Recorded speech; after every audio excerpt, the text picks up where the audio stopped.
Olá, sejam muito bem-vindos ao podcast Educação de Impacto, aquele podcast que valoriza a educação e busca conversar com líderes, com educadores, visionários que estão construindo uma nova forma de educação, uma nova forma de aprender, de ensinar e de viver esse processo de educação.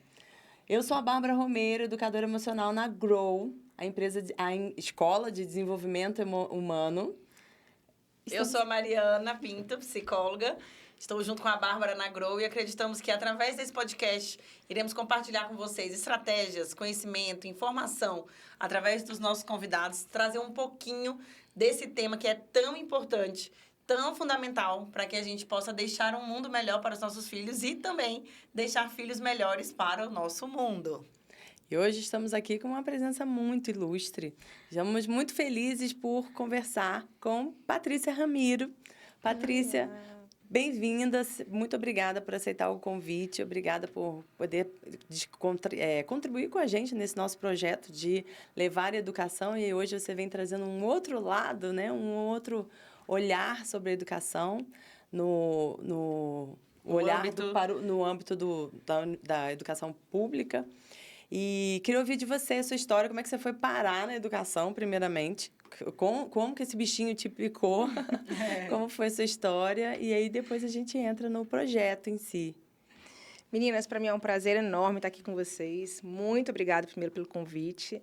A quem está nos assistindo, vocês sabem o quanto o espaço de falar da educação pública é restrito e é necessário, né, para que a gente discuta e desmistifique um tanto o que se pensa comumente do que é uma escola pública e do que é a realidade de uma escola pública, né? Legal. Então, eu sou professora há 31 anos na Secretaria de Estado de Educação. Vou completar 31 anos em março, então já estou me colocando 31 anos, né? Completa 31, Isso, né? Já estou quase completando os 31 anos aí. E, para começar a história, adoro essa história. Quando que o bicho me picou, né? Então, eu sou uma mulher que sou periférica, moro em Sobradinho, né?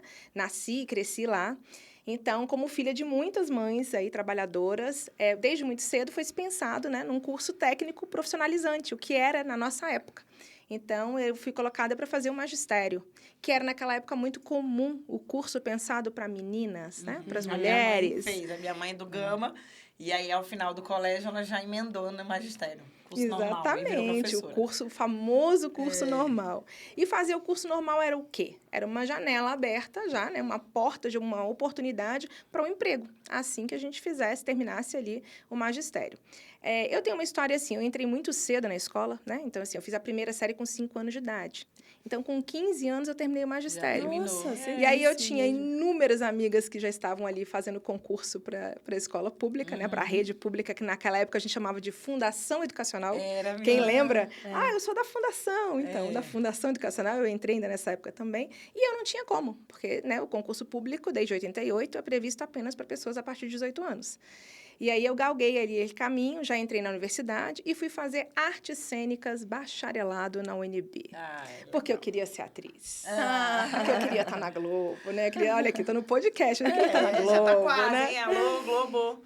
Mas e aí? E aí, a vida te surpreende sempre, né? E aí, eu fiquei grávida. Fui mãe na adolescência. Com 16 anos, eu estava grávida, lá no 2º semestre de UNB. E aí me vi desafiada, vamos embora. E agora? O que eu preciso fazer? E já ali trabalhando, né, me organizando dentro da universidade, surgiu a oportunidade do contrato temporário. E ali, com 18 anos, eu já tinha sido aprovada no concurso, né? Tinha acabado de ser aprovada no concurso, estava esperando para ser chamada. E, em 95, eu entro na rede como contrato temporário de artes cênicas, numa escola de ensino médio de Sobradinho, com 18 anos. Quase a mesma idade. É a mesma idade dos alunos. Muito a mesma idade, meninas. E chamavam de professora ou de colega, né? De professora. Acreditem, eu tenho amigas daquela época que foram minhas alunas, eu fui dar aula no curso de magistério de Sobradinho, no Centro Educacional 2. Então, eu tenho hoje ainda amigas que foram minhas alunas naquela época, porque a gente tinha a mesma idade, né? E aí, fui para a rede, porque eu precisava sustentar uma criança. Eu já era mãe, né? E aí, nisso, eu fui chamada em 97 para assumir já o concurso. E aí, eu vou para a escola do campo, Porque naquela época existia em Brasília, assim, a gente passava no concurso, mas a gente passava nas áreas que a gente chamava, Sobradinho, por exemplo, era uma área de remoção. Então, você sempre era inserida nas escolas do campo, primeiro, quando você assumia, e aí você tinha que passar um tempo lá para solicitar a remoção para as áreas mais centrais, ou para as cidades satélites, ou para o plano piloto, por exemplo, né? Então, eu fui para a Escola do Campo, em Sobradinho, que na época a gente chamava de Escola Classe Lago Oeste, o que hoje é o Centro Educacional Professor Carlos Mota, né, que é o Carlos Mota. Que hoje lá já é uma cidade, não é campo. Enorme, né? Ainda continua sendo campo, acredita. Tá, a gente ainda é considerado campo, mas é um centro educacional enorme, uma escola imensa, que na época só abrigava os anos iniciais. E aí eu entro para começar ali a trabalhar com as minhas crianças já no início da alfabetização, né? E aí de lá para cá foi uma caminhada longa, passando, eu fui professora praticamente mesmo, de todas as séries. Na época era série ainda, não tinha havido a transição para ano, né? Então, eu fui professora, inclusive, do EJA, do noturno, como contrato temporário, porque eu entrei na rede, a gente ainda não tinha jornada ampliada de 40 horas, o que hoje o professor dá aula num turno e coordena no outro. Certo. Naquela época, a gente dava aula manhã e tarde. 2 turnos. E para compor a carga horária de cênicas, que era artes, que é bem pequenininha, eu dava aula na escola salteada, manhã, tarde, outro dia à noite. Então, eu dava aula para todo o magistério, todo o ensino médio e o curso do EJA no noturno. Então, eu dei aula aí da primeira série à quarta série, fui coordenadora, tanto da educação infantil quanto dos anos iniciais, fui supervisora pedagógica de uma escola, fui gestora durante a gestão, participei realmente de mandatos da gestão democrática, né? Fui eleita, participei por 6 anos, estive como gestora da Escola Classe 11 de Sobradinho, e fui formadora, trabalhei na Regional de Ensino, fui formadora de programas como o PROFA, do MEC, que foi o primeiro Programa Nacional de Alfabetização. Ao longo dos anos, nós tivemos aí, desses 25 anos, 5 programas. Esse é o 5º agora, onde eu atuo hoje. Hoje eu estou na Regional de Ensino do Paranoá, atuando com o programa que a gente chama de Alfa Letrando no DF, que faz parte do Compromisso Nacional Criança Alfabetizada, né? E aí, essa trajetória vem desde a formação até a gestão. E que experiência, né? Que jornada. Muitas. Quantos Porque alunos? ela pega todas os contextos, as né? idades e os contextos diferentes. Me chamou a atenção quando você falou, fui até o nível médio, mas estava no EJA. Porque o perfil do adolescente do nível médio é um, mas quem está no EJA já é outro. História de vida, tudo que acaba mudando muito a mentalidade desse jovem que volta para a escola, né? Às vezes. Ou então que já repetiu tanto, tem uma dificuldade. E como é que é esse olhar? Eu fiquei curiosa.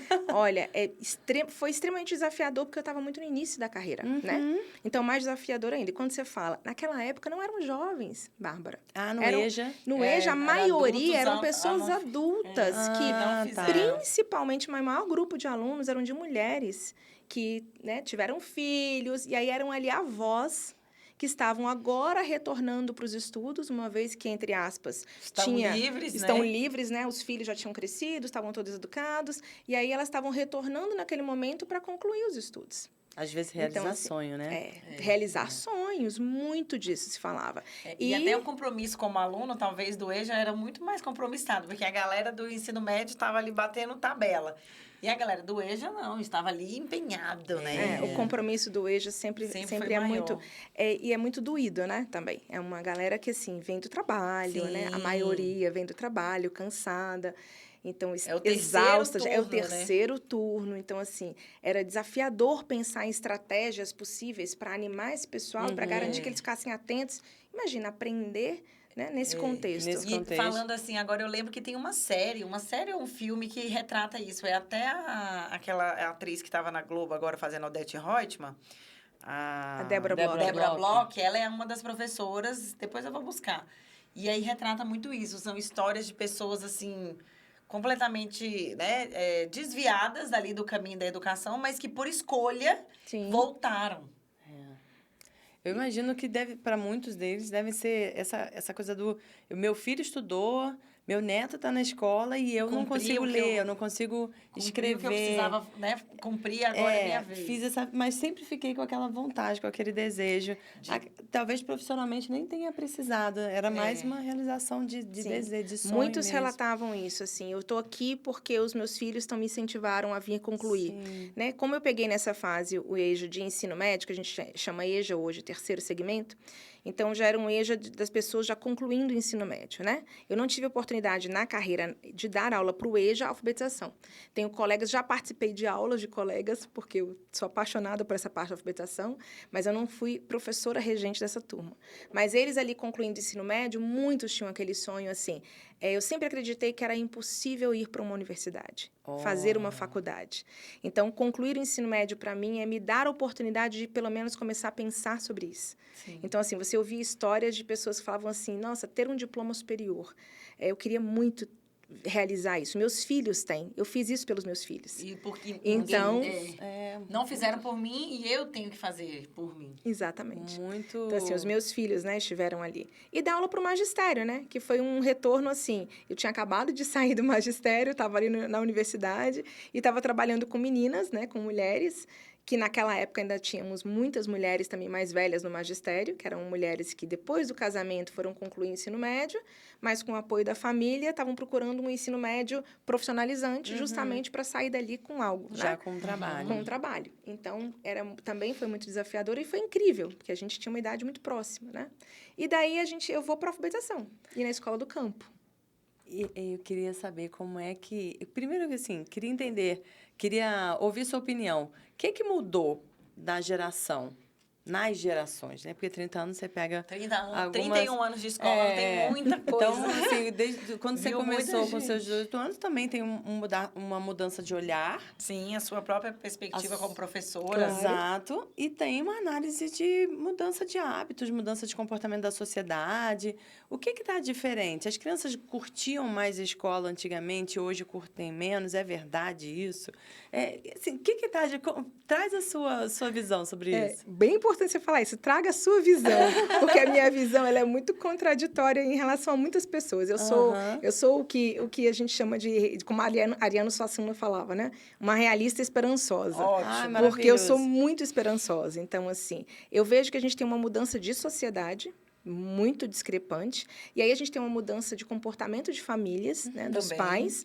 Mas eu digo para você que as crianças em sala de aula elas são as mesmas. Sim. Então, assim, quando a gente garante que elas estejam ali naquele tempo longe das telas, são as mesmas crianças, com a mesma ansiedade, com a mesma vontade, com a mesma curiosidade. Então, assim, é muito a condução da aula, né? O que a gente proporciona dentro da escola.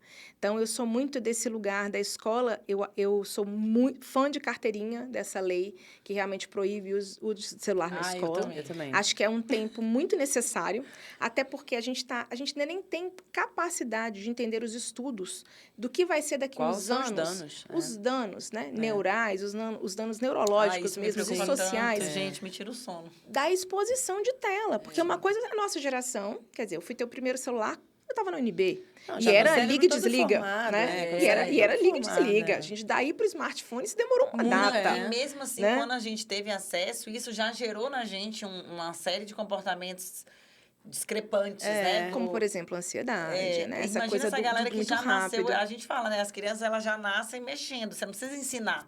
Só dela ver você mexendo, ela já absorve, ela já entende, ela sabe exatamente onde tem que apertar, qual movimento que faz. Lembra que no começo da pandemia o pessoal tava zoando, né? Que a criança ela não sabe ler um livro, porque ela faz assim com o livro. Fica tentando virar a página. Até a gente mesmo, quando a gente está com um notebook que não é touch, a gente vai no notebook e faz de tanto que a gente está habituado com o celular. Então, assim, eu acho que é uma mudança comportamental na sociedade. Para a gente levar isso para as famílias é o grande desafio, Bárbara, sabe? É o que a gente estava conversando aqui antes um pouquinho, né? Falando disso. Como é que a gente trata com essa criança que vem de uma família que para ela lá... E qual é a nossa... Como é que a gente... exerce uma opinião sobre isso. Uma mulher que está ali exausta, que chega de um trabalho... eu estou falando de mulheres periféricas, né? Que é o grande público da escola pública.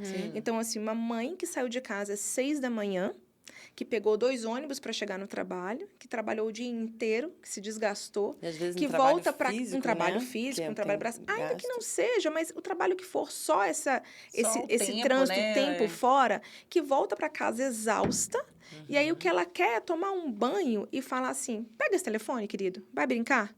Então, assim, ela tem na mão... Ou às vezes ela não tá nem pensando nisso, mas o menino já chegou, mãe, E é muito complicado a gente cobrar desse adulto, trabalhador, que ele realmente organize um tempo, né, para estar com o filho, e ela chega exausta, ela entrega aquilo que é uma distração. Hoje é uma distração facilitada, né? Infelizmente. É o que a gente chama de terceirização, né? A gente até tem esse conteúdo disponível para os pais, para a gente chamar criança digital, para você entender, porque a criança ela é digital, não tem como a tecnologia voltar, retroceder. Não. A tecnologia ela vai fazer parte, né, da vida do seu filho, independente de qual idade ele tenha. Mas como é que ele vai ser educado para isso? Porque você não foi educada, né?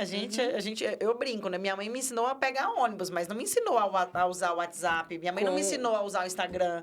Minha mãe não me ensinou isso. E eu vou te contar uma história muito legal sobre isso. Eu estava agora em 2023 com o 3º ano. Terceiro ano são crianças de 8 anos em sala de aula. E aí a gente foi justamente discutir isso em sala. Como é que a gente acessa as redes, né? E aí a gente foi trabalhar com as crianças, como é que eu pesquiso as coisas no Google. Porque eu levava o meu notebook para a sala e eu queria mostrar para as crianças, porque aí esse é o meu papel como professora. Exato. Eu vou explicar para vocês que existe uma ferramenta de busca. Mas nem tudo que eu busco está qualificado aqui. Como é que eu faço essa busca, primeira coisa, e como é que eu filtro dessa busca o que de fato eu posso confiar? Então, como é que eu leio essa informação e sei se ela é uma informação bacana ou se ela é uma informação que tem que ser descartada? Então, quando eu mostrei isso para eles, aí a gente foi, por exemplo, usar o Google Earth. Então, com meus alunos lá, eu fui na casa de cada um, visitando pelo Google Earth, né? Então, foi toda uma estratégia. Eles trouxeram de casa uma conta, né, que podia ser de água ou de luz, para ter o endereço. Então, a gente trabalhou o que é o endereço, como é que a correspondência chega naquela casa e que esse endereço serve para N situações. Aí a gente fala do mundo digital. A gente fala do uso do Uber, da entrega, né, de quem consome qualquer coisa que eu vou entregar, quando eu peço na internet. Chega porque existe um endereço, uma localização, e essa localização, na verdade, ela está por trás dela. O que é latitude, longitude? Então, para crianças de 8 anos. Nossa, eu vou aproximá-la inteiro, né? Exatamente, eu passei semanas com isso. E aí eu entro no Google Earth e mostro para eles, né? Olha aqui sua casa. Tia, essa árvore meu pai já cortou. Tia, minha mãe já pintou esse portão. Então, assim, maravilhoso aquilo. E aí a gente vai para o Google mostrando como é que eu acesso as informações, como é que eu qualifico. A gente foi estudar sobre a coruja buraqueira. Então, assim, eu pergunto sobre a coruja buraqueira, que na nossa janela da sala de aula da escola tinha sempre as corujinhas. Né? E eles eram curiosos para entender a vida delas. Então, a gente foi entender daquela ave que estava ali perto, né? Então, a gente foi estudar e foi buscar informações. Mas eu explicando qual era o site, como é que eu confio nessa informação, como é que eu legitimo essa informação, o que eu pego daqui, o que eu leio, para montar para eles cards, né, sobre os animais. A gente começou com a coruja e foi mostrando vários cards sobre os animais, como ele vive, quanto tempo ele vive, se ele é ovíparo, né? Quanto tempo, qual a ninhada dele, enfim, todas as curiosidades sobre aquele animal. Então, isso é um trabalho que a gente pode partir do digital e qualificar essa informação. Exato. Mas aí tem um educador, né, que entende do assunto, né? Que guia, entendeu? Que é um educador que sabe didatizar esse assunto. Quando a gente fala essa palavra, as pessoas às vezes correm dela, né? Didatizar. Sim, a gente tem que saber o sentido pedagógico disso. A gente tem um currículo, né, para cumprir. Então, dentro do currículo, como eu pego essa informação e destrincho ela, né? Para a criança. Até para tornar mais atraente, porque se você for ensinar, hoje nossa aula é longitude e latitude. Se você for pegar o conteúdo do livro para apresentar, seus alunos vão ficar boring, né? Ai, que saco. Agora não, você traz seu endereço. No seu endereço, sabia que aqui no ponto do mapa existe uma linha que diz... Então, isso vai gerando curiosidade. Pra você ver, nem é conteúdo do 3º ano, longitude e latitude, mas a gente aproxima ele de algo que ele vai ouvir lá na frente. Mas ele está se aproximando. Mais comum, para tornar suave. E dá sentido. Eu vejo jovens questionando muito os conteúdos que eles são apresentados, porque não faz sentido para eles ocupar a mente deles com aquele assunto. Né? Principalmente quando eles têm dificuldade de entender, de aprender aquela matéria, de... O que eu vou fazer com a fórmula de Bhaskara? Isso é claro. Esse é o que eles falam o tempo todo. Mas, assim, a física, o tempo todo. Eu falei, meu filho, você precisa atravessar a rua. Você precisa ter essa noção de física. Tudo bem que você não precisa fazer fórmula para atravessar a rua. Mas, se você já tem uma base na matemática, isso vai te ajudar na física. Fazer um cálculo, então, né? Tudo isso é um processo, é uma construção do seu cérebro, de um raciocínio para o seu cérebro estar ativo e preparado para a vida prática. E não é só para a vida. Imagina só, né? Se eu alimento essa curiosidade curiosidade, você começa a dizer para eles que existem instrumentos para poder medir o planeta, para organizar em longitude e latitude. Eu estou criando curiosidade. Por que essa pessoa não pode ser um geógrafo? Até para carreira, entendeu? né? Qual é o interesse dele científico? O que ele pode pensar em algo ali naquele momento, despertar nele, algo que nunca ninguém pensou? A gente tem que desmistificar na escola esse lugar de que tudo está pronto, está posto. Porque eu vim de uma escola muito cartesiana, que entendia isso. A informação é essa. Aí eu parei para pensar e falava, eu uso muito essa frase, né? Eu digo assim, eu sou daquela geração, nós somos daquela geração, né, próximas ali, de quando a gente teve o boom da AIDS no Brasil, né? E aí a gente teve, no Brasil, no mundo inteiro. E aí era assim, AIDS mata.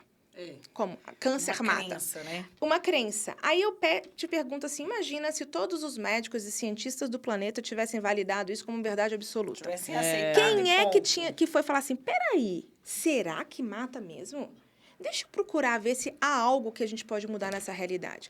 Hoje a gente está chegando a ter vacina para alguns tipos de câncer. Sim. Porque tem pessoas que contestaram essa verdade. Não só contestaram no sentido de ir contra, mas de procurar entender, de entender causa, consequência, origem, tratamento e tudo mais, né? Mas a gente fala muito sobre isso, né? A gente aborda muito a comunicação como um veículo de transformação.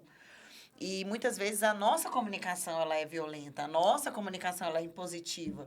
Quantas vezes a gente se pega falando algo que poda a criança e o adolescente, mas que no mesmo momento a gente gostaria que ele tivesse uma atitude que a gente acabou de podar. A iniciativa é... Eu não entendo isso. Sim. Como é que você quer que ele tenha iniciativa, que ele seja organizado, mas na hora que ele está ali para aprender e você como adulto para ensinar, você não ensina, você simplesmente impõe ou faz por ele, né? É para ser assim. É loucura. Por quê? Porque eu quero. Para criar...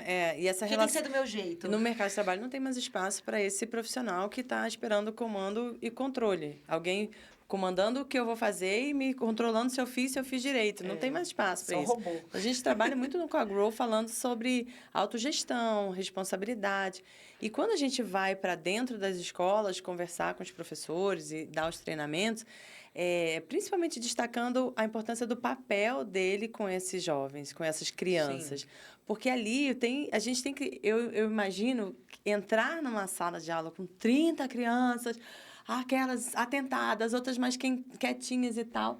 Mas ali pode ter cientistas, médicos. Ali, principalmente futuros professores. Que é o mais importante. Sim, de tudo. Porque muitos professores entram descrentes quando estão em área de vulnerabilidade e ficam já ouvir relatos de, você não vai dar em nada, esse tipo de fala que denigre e que cria crenças que te limitam, às vezes, para a vida toda. A criança passa a acreditar que...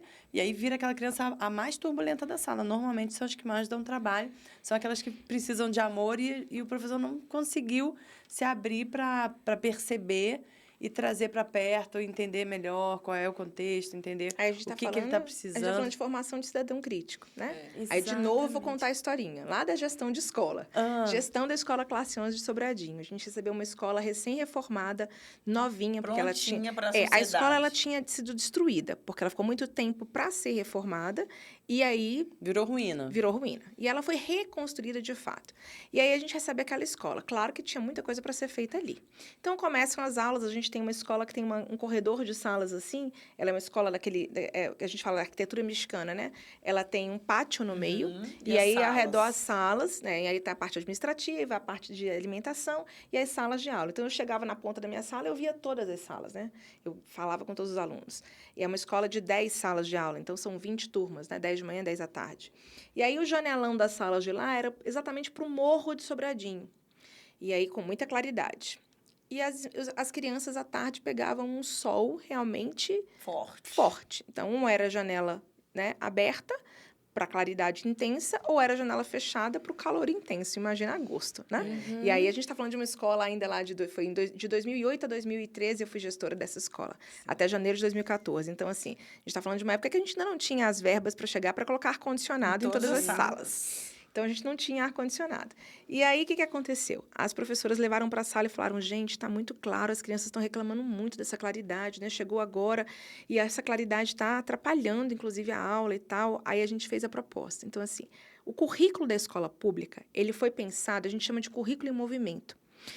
Quando ele foi pensado da forma mais abrangente, mais democrática. Como eu comecei falando, né? A escola pública é a escola democrática, a escola onde todos os alunos são atendidos e todos os servidores são atendidos, porque é um espaço público de acesso. Então, a gente tem que formar ali o cidadão crítico. Né? É nossa obrigação em qualquer escola. E aí a gente usa o nosso currículo em movimento o tempo inteiro. A gente usa ele como mecanismo. Ele é a nossa base de trabalho. A gente teve um currículo há um tempo atrás pensado por habilidade e competência, altamente influenciado pelos parâmetros curriculares nacionais, Sim. que foi Pirrenot, que trouxe aquela ideia toda, e tudo isso são decisões políticas. A gente tem que ter ideia disso, a gente tem que ter noção disso. Foi uma decisão política, naquela época, trazer habilidade e competência para o Brasil. E os currículos foram organizados assim. Passou-se um tempo, a gente percebeu que era muito mais interessante que ele fosse organizado por conteúdo e objetivo. Objetivos e conteúdos. Então, hoje, o currículo em movimento é objetivos e conteúdos. E aí, a gente tinha esse problema. Eu falei, vamos lá, então, vamos pensar. O nosso currículo é pensado para a gente trabalhar em sala de aula com o trabalho de resolução de problemas. Você não é para dar nada pronto para os alunos. É para você questionar. Então, toda pergunta dele merece uma pergunta de volta. E é assim que a gente trabalha com a formação de professores. Entendendo que é assim que a gente forma as pessoas. Sim. A gente tem que inquietar o outro. Quando elas trouxeram a demanda para a coletiva, para a coordenação coletiva, eu falei, então vamos pensar. A gente tem um problema. Esse problema é de quem? Nosso, de todos nós. Quem a gente tem que fazer pensar sobre ele? As nossas crianças. Então, vamos lá. E aí, eu tinha uma professora extraordinária na escola. Todas eram maravilhosas, mas Marcinha era também super à frente, né? E aí, ela falou bem assim, vou fazer um trabalho com meus alunos sobre isso. E ela foi para a sala e falou, e aí? A gente quer o quê? O que resolveria o nosso problema na sala? Então, ela estava com uma turma também de 3º ano na época, né? Ah, tia, resolveria... E aí, eles foram dando 1000 ideias, né? Primeiro, e aí, botar ar-condicionado. Segundo, ventilador. E aí, Terceiro, cortina. Isso. Vai, né? E aí veio a cortina. E aí, dentro da viabilidade econômica de tudo que eles lançaram, e ela mostrou os custos, né? Sim. Foi trabalhando com eles, falando assim, a gente coloca um toldo. Será, gente, que o toldo, quanto que deve custar? E aí, chegaram nas cortinas. E aí, elas organizaram na escola uma passeata dos alunos, com cartazes escritos, e eles marchando pela escola até a sala da gestão, eu estava como diretora, né? E a Maria José como vice-diretora, dizendo, queremos cortinas, tenham dó dos nossos olhinhos estão ardendo, precisamos de conforto. E aí foi incrível, porque foi um movimento das crianças, claro, que nós conduzimos as crianças a isso, né? Mas para elas entenderem que elas tinham que entender que aquele problema era nosso, como é que a gente ia resolver? Sim. E aí eu recebi as crianças com os cartazes e falei, mas qual a proposta de vocês? Aí eles, a gente quer cortinas na sala. Eu falei, então tá, então eu vou pedir um orçamento. Quem sabe o que é orçamento? Então, a gente foi trabalhar toda a questão do que é um orçamento, para ver se a gente tem verba para conseguir fazer as cortinas. Combinado? Combinado. Então, isso tudo foi trabalhado na escola. Grandioso, né? O orçamento com as empresas, qual era que ficava com preço mais acessível, se a gente tinha verba ou não. Aí, fomos decidir a cor das cortinas para a escola. Estudar, né, também qual era a cor mais favorável. Além Vai que alguma mãe era costureira, e aí, sei lá, né? Além do conhecimento, essa participação, essa experiência de participar da tomada de decisão. Sentir pertencente, né? Isso. Tá envolvido. Entende? Assim, esse é um e a gente tenta mostrar hoje isso. Sempre tentou.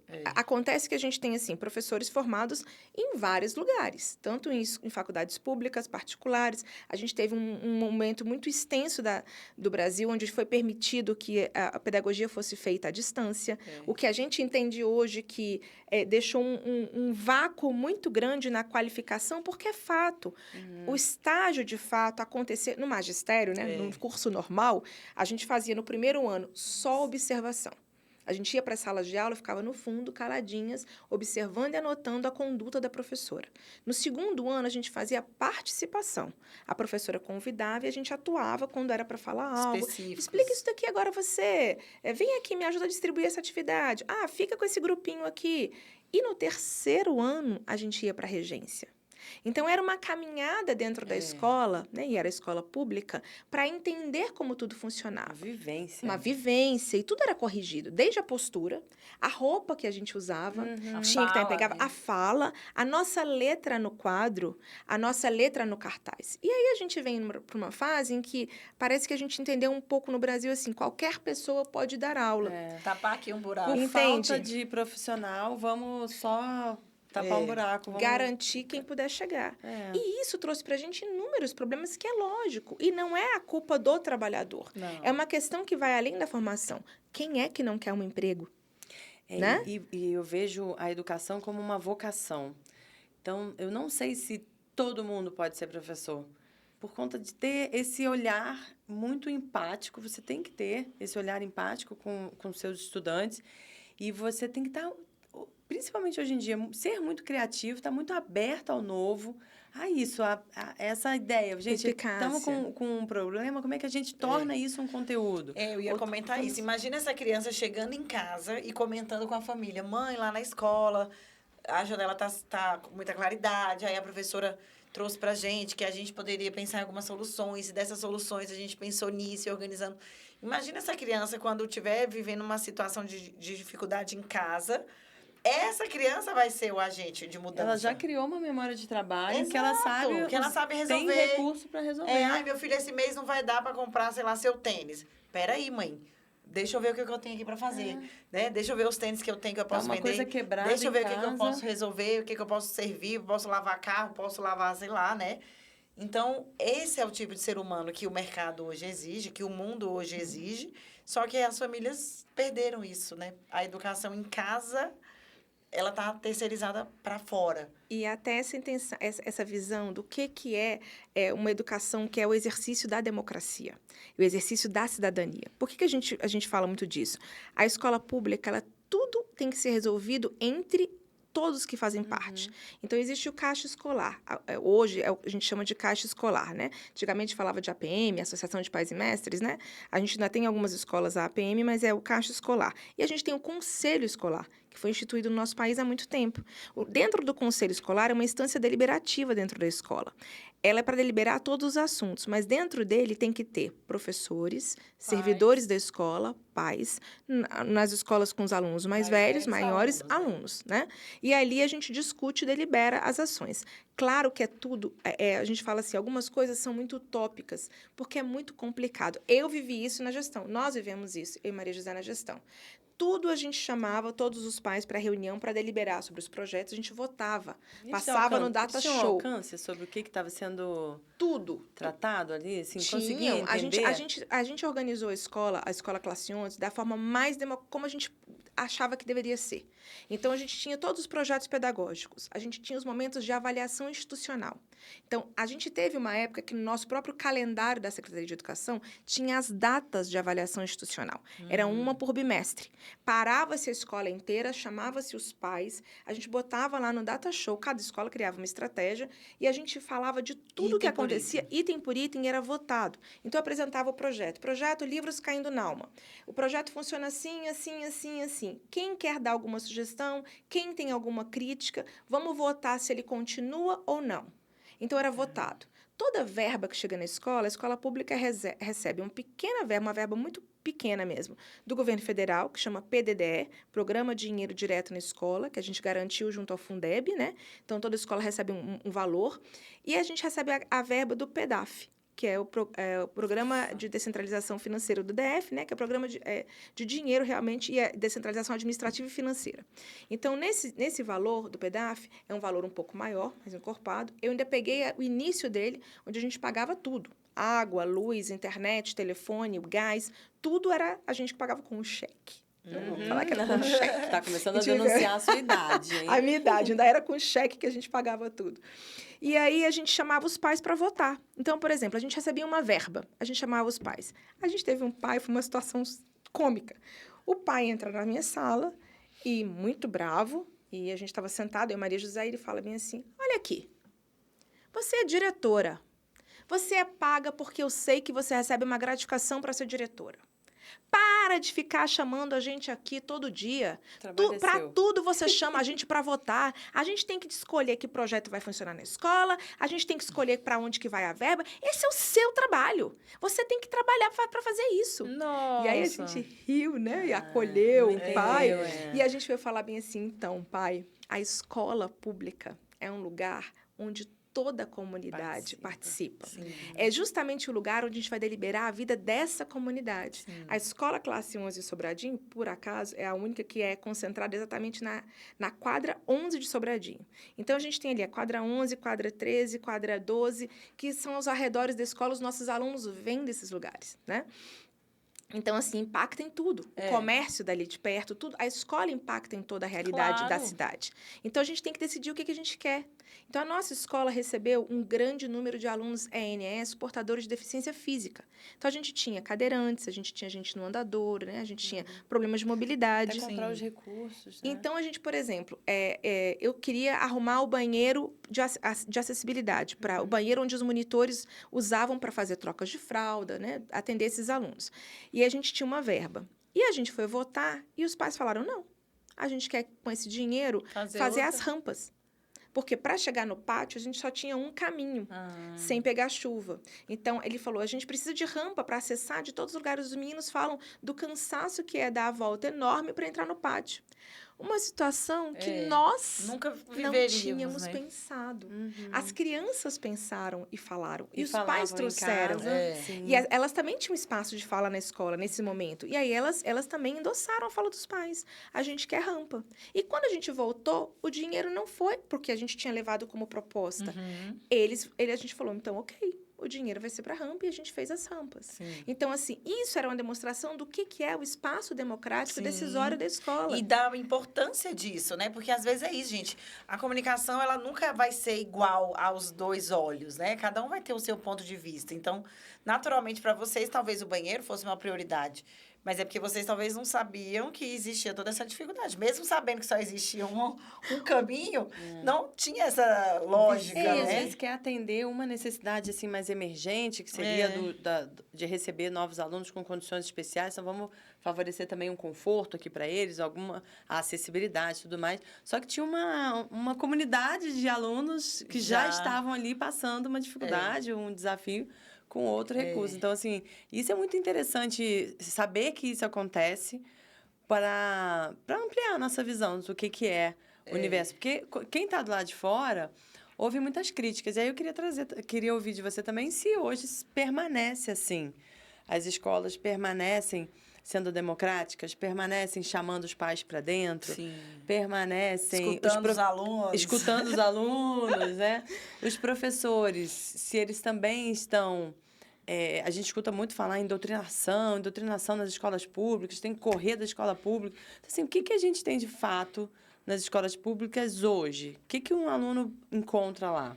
Meninas, a gente tem um monte de fake news, como a gente chama, né? Um monte sobre a escola. Eu fico até hoje catando uma ou outra. Tem um livro da Ruth Rocha que chama Gabriela, e que a Gabriela, ela conta uma mentira, que ela fala que o Filisteu quebrou o vaso da mãe dela, e foi ela que quebrou, mas ela, para ela não brigar, e aí, depois que ela conta essa mentira... Vai virando, vai virando uma mentira enorme. E aí, depois que ela desmente, o livro todo é bem poético, e no final ela fala assim, eu já enchi saco, sacola de mão, mala, e aonde eu vou ainda tem... E a representação gráfica são borboletas, né? E ela fala, de vez em quando eu tô andando, ainda tenho que catar essa mentira num lugar e no outro para falar, para desmentir, porque a mãe dela fez ela chegar e desmentir a história, né? Mas acabou que o Filisteu continuou, espalha tanto. Então, até hoje, eu falo, eu sou igualzinha a Gabriela, fico desmentindo, assim, umas fake news que eu falo, gente, isso nunca existiu.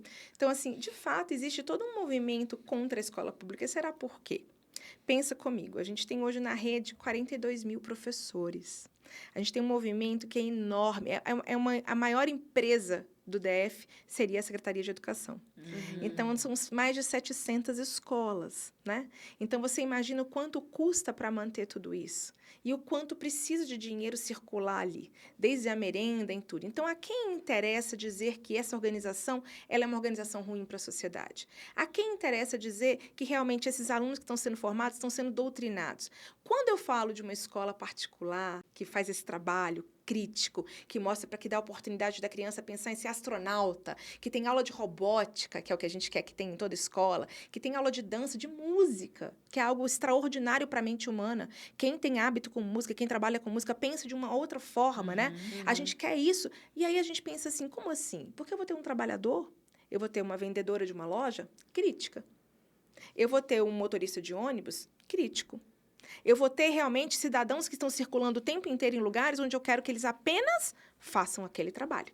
E se a gente pensar para a sociedade que a gente quer, é contraditório eu não querer que todas as pessoas tenham esse senso crítico. Tenham essa oportunidade de pensar diferente. Então, assim, quando você traz para mim algo que é muito importante, todas as escolas são assim, a gente não tem como garantir isso na rede. Sim, porque a gente tem uma rede rede enorme. A gente tem uma rede que é uma rede que engloba município e estado, praticamente, né? Então, são mais de 700 escolas. A gente tem 14 regiões administrativas. E por isso eu fui estudar isso no mestrado da gestão democrática, porque a gente tem a lei, a gente tem um parâmetro. E aí o papel das regionais de ensino, que é uma regional de ensino para cada região administrativa, é esse. Tentar conduzir por esse caminho. Sim, e tem também, às vezes, os professores, como você disse, terceirizados, que eles não estão no clima, na cultura ali, né, da secretaria. Porém, a gente tem esses desafios. Hoje, no DF, a gente conta com mais de 70% de professores em regime de contrato temporário. O que você 70%? falou? 70%? A gente chegou a 74%. Então, assim, a gente está falando de uma prática... Descaracteriza. E o que eu falo mais? Como é que a gente conseguiu construir um modelo de escola que é um modelo que foi extraordinário? Nem gosto de usar a palavra modelo, mas, assim, uma escola que mostrou que era possível ser uma escola de gestão democrática na Escola Classe 11 de Sobradinho. Porque a gente tinha um grupo coeso, um grupo que estava trabalhando junto por anos. Sim. Então, se eu tenho uma troca, e se eu tenho, por exemplo, eu estou no Paranoá hoje, a maioria dos professores de lá, gente, vem de Formosa, de Unai, de Brasilinha. Olha a diferença da minha visão, Patrícia. Eu nasci, cresci em Sobradinho, atuo lá, faço minhas compras lá, vivo lá, consumo a cidade como um todo. Os meus filhos vivem lá, consomem a cidade. Por isso eu sempre defendi que eles estudassem somente na escola pública. Todos os 3 sempre estudaram. E aí, olha a minha relação com aquela escola, da relação de quem só vem para trabalhar, entendeu? Aí a gente vê o desafio. Na escola onde a gente instituiu o que está previsto em lei na LDB, que chama Conselho de Classe Participativo. É uma experiência que eu queria que ganhasse o mundo. Então, assim, a gente fazia isso com os anos iniciais. Uma colega que foi professora lá, que hoje trabalha no IFB, no Instituto Federal de Brasília, encontrei com ela, ela foi contrato temporário. Ela fala, Paty, a experiência mais incrível da minha vida foi aquilo. O Conselho de Classe Participativa era um conselho, todo bimestre, a gente juntava na sala as crianças, a professora da turma, a gestão da escola, a coordenação da escola e os pais. Cada um tinha espaço de fala para avaliar o bimestre. Ninguém podia contradizer o outro. O seu espaço dos alunos, eles falavam tudo, cada um registrava e anotava, depois passava para... E a última sempre era a professora, né? Para ela ter o espaço ali de poder costurar. E era excelente. No começo foi desesperador, porque as crianças falavam, é o seguinte, a tia fulana nunca usou o livro de ciências. Por quê? E aí colocava todo mundo na berlinda. E aí a gente tinha que ter todo um trato. Então, só que aquilo mudou drasticamente o planejamento da escola. Sim, claro. Porque os professores ficaram muito mais sensíveis, entendendo que as crianças tinham voz. Sim. Os pais eram denunciados. Sabe por que eu não faço dever de casa, tia? Então, porque minha mãe não deixa. Que minha mãe vira pra mim e fala, não, você vai arrumar sua cama, você vai lavar a louça. E aí, tia, eu tô cansada e não faço. Então, assim, eram cada história que a gente ouvia e falava da gestão. A gente já falou várias vezes daquela torneira pingando no banheiro, mas a tia Patrícia ainda não resolveu. Então, assim, esse modelo do Conselho de Classe Participativo existe até hoje na Escola Classe 11 e é extraordinário de viver. E, assim, esses espaços onde eu entendo que a escola pública é um espaço de construção da democracia e da cidadania, é ali que eu vou garantir que ela seja democrática. Isso passa pela gestão, com certeza, pela construção da gestão, mas passa também por essa garantia que esses professores façam parte daquele contexto. Sim, tem que ter uma comunidade. Quando eu tenho uma rotatividade muito grande, tem escola que a cada bimestre troca de professor. Troca de professor. Não, eu ia comentar isso, que essa rotatividade ela é prejudicial para a escola, para os alunos, para a família e para o professor, né? Completamente. Porque ele não consegue dar continuidade. Imagina ele avaliar uma criança com recorte. Sim. Como é que ele vai avaliar uma criança com recorte? E às vezes pega um cenário que está muito desafiador. Mas onde é que ajusta isso, então, Paty? Onde é que a gente teria que mexer para ajustar, sintonizar essa... Então, primeira coisa, a gente tem que fazer algumas mudanças nas próprias regionais de ensino, dando mais autonomia. A nossa lei ela é muito justa para o trabalhador, e tem que ser mesmo, entendeu? Porque a gente sabe que a gente está trabalhando com seres humanos. Ninguém aqui vai pegar, nem em fábrica, né? A gente está falando de um modelo fabril lá atrás, que só aperte esse botão, só aperte esse botão. Não é assim. Nós estamos trabalhando com trabalhadores e seres pensantes. E a gente tem toda uma questão humana que é do ego. Então, quando alguém acende, né, está ali ocupando aquele espaço de gestão, ele acha que é essa noção primária, né? Primeira coisa é isso.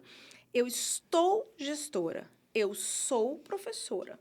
O meu espaço é a sala de aula. Eu estou agora contribuindo na gestão. Certo. Então, eu dizia muito isso. É uma experiência única, extraordinária. A gente teve, por exemplo, quando a gente começou com esse processo da gestão, que na época ainda foi gestão compartilhada, que a gente tinha umas discussões, porque tinha prova, né? Não era bem o modelo que a gente estava lutando para ter. Depois a gente lutou para ter a gestão democrática, de fato. A gente teve uma especialização com a UNB. Que a gente fez uma especialização com professores da UNB falando sobre gestão. E lá se discutia todos esses espaços. E lá a gente aprendeu muito. Eu sempre vou te dizer, o espaço para mim de solução para todas as questões é o espaço de formação. Ótimo. Seja ele a escola, a formação inicial, né, integral, seja ele a formação para o trabalho, seja ele a formação para galgar outros espaços que sejam de concursos públicos ou de vestibular ou de Enem, do que seja, entendeu? Seja ele o espaço do professor que a gente sempre garantiu que é o espaço da formação continuada. A formação continuada é eu, no meu espaço de trabalho, tá repensando a minha atuação constantemente, que é o alfaletrando, por exemplo. Nossa, entendeu? mas aí você falou a nossa língua, que é isso. A gente acredita muito na formação continuada, independente de área de atuação, né? Como psicólogas, a gente está sempre procurando também isso. Dentro do nosso produto, né? O nosso programa, ele é um programa de reforma. Toda avaliação que a gente recebe de pais, de alunos, a gente para e ajusta, né? Às vezes... Precisar pivotar, pivotamos, começamos do zero. Isso. Toda a experiência, ela é válida, né? Ela pode ser... Inclusive, até uma experiência de fracasso, ela vai ensinar muito. Então, essa formação continuada, eu acredito muito também, que é uma linha que vai funcionar para tudo, né? Você, como ser humano, você fazer a sua própria reforma. Você, como profissional, fazer essa reforma. Você, como cuidador, educador, né? Olhar para aquela pessoa e ouvir dela o que ela tem de feedback, de sugestão, e olhar para o processo, né? Porque a reforma, né, a formação, ela envolve 1, 2, 3, quantas pessoas forem, mas a soma das partes, principalmente, né? Porque não adianta só você fazer a sua avaliação, você fazer a sua, eu a minha e pronto. Não. E a nossa avaliação conjunta, né? E nós, como time, como equipe, comunidade, Como coletivo, que a gente precisa reformar. Do que né? precisa, né? Da empresa. Nossa, perfeito. E eu tenho duas perguntas, assim, que ficou... Enquanto você ia falando, eu fui pensando. Não, Patrícia tá abrindo o triplex. Primeiro, desmistificando. Estamos aqui... Fatos e mitos. Fatos e boatos. Fatos e boatos. Isso mesmo. Ótimo. Primeiro, com relação a essa questão dos 70%, fiquei bem chocada, assim, surpresa. Eu estava percebendo, porque você cada vez está chegando mais próximo. Eu estou no temporário, Você percebe que tem um volume... grande, não imaginei que era 70%. E eu vi que muito se dá por afastamento de professores. Os professores adoecidos emocionalmente se afastando e aí tem que repor com um temporário. E esse é um olhar que a gente tem muito atento, porque a gente entende que essa formação, inclusive da inteligência emocional, ajuda muito o professor na gestão da sala. Então, a gente tem uma aula, por exemplo, de DISC, de perfis comportamentais, de temperamentos, para que você entenda como são o perfil dos seus alunos e você não enlouqueça com um aluno colérico, com um aluno sanguíneo, sabe? Que você estimule um melancólico. Então, que você consiga usar os recursos que você tem dentro da sala a seu favor. A seu favor. E isso tira um peso, torna as aulas mais leves. Quem conhece, sabe jogar o jogo, dá feedback, que é muito bom. E, em contrapartida, a gente escuta aquele professor que fala, você está querendo que a gente faça uma aula individual para cada um. E que não é isso. Outro dia a gente tomou hater aí nas redes sociais, né? Quando a gente falou. Foi. Aí o professor, mas você está falando isso em que realidade? Porque a minha realidade é, gente, alunos. conta mais sobre a sua realidade. A gente gosta de problema. A gente gosta de problema. De Qual é o seu solução, problema? O seu problema é a quantidade de alunos, então como é que a gente traz grupos onde cada aluno se torna líder, né? Vamos ver quem é a sua sala, vamos ver quantos líderes você pode ter, quantos subgrupos. Você já mapeou sua sala para entender? Isso, e a gente expande a visão do professor também para ele ver, desenvolver essa mente criadora de solução e não só se colocar como uma vítima do sistema, uma vítima que você não sabe o que é a realidade desse universo. Então, eu queria saber, de fato muito afastamento por questões de saúde mental, que está fazendo com que esse número aumente, ou não, tem uma galera que está aposentando porque já está há muitos anos e não estão abrindo novos concursos. Olha o sorriso dela. Para ser muito justa, né? Para ser bem justa, eu não tenho dados estatísticos para te trazer aqui no momento. Eu não tenho essa área, né? Eu vejo o pouco. Mas eu te garanto, isso aí eu posso garantir, mesmo sem medo de ser injusta, que não. A gente não está vivendo esse grande número de professores contratemporários em razão do adoecimento, não. Eu tenho certeza que há um crescimento, e pode ser até um crescimento considerável, mas os contratos temporários que trabalham por conta de afastamentos de saúde do professor, seja ela qual for o afastamento que for, ele é muito pequeno, ele é o previsto. A gente ficaria girando em torno de 14% do grupo. Do contexto escolar.